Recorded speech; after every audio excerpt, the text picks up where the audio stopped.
नमस्कार।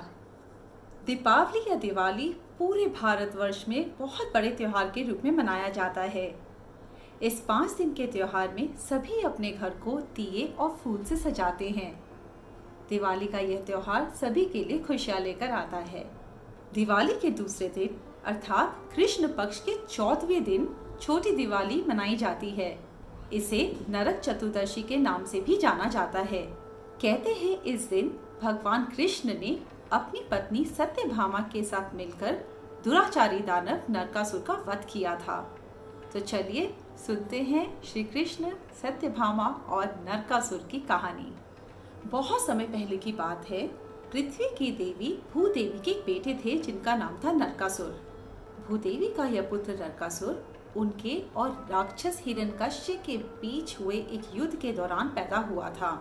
इसलिए नरकासुर में ईश्वरीय और असुरी गुण दोनों ही थे। नरकासुर बहुत ही घमंडी और शक्तिशाली दानव था। बानासुर के साथ मिलकर उसने लोगों को बहुत परेशान किया।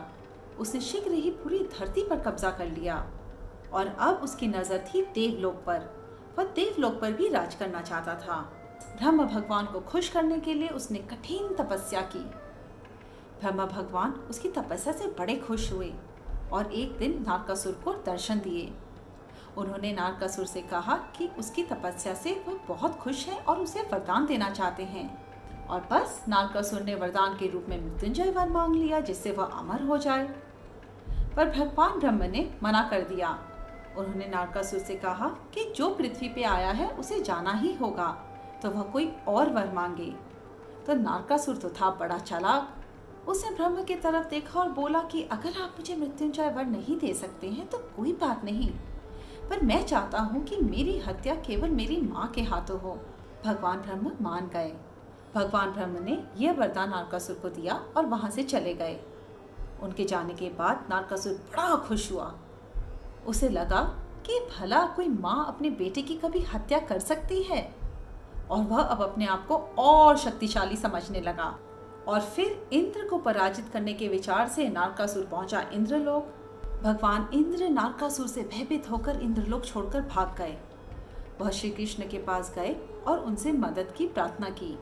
भगवान कृष्ण ने इंद्र की प्रार्थना स्वीकार की और अपनी पत्नी सत्यभामा को लेकर नारकासुर से लड़ने पहुंचे।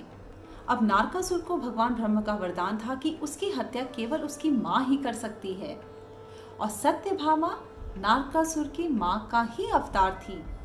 यह बात सिर्फ श्री कृष्ण ही जानते थे।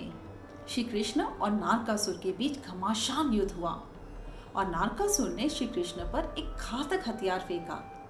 उस हथियार से श्री कृष्ण जमीन पर गिर गए। श्री कृष्ण तो केवल अपनी पत्नी सत्यभामा को लड़ाई में खींचने का नाटक कर रहे थे।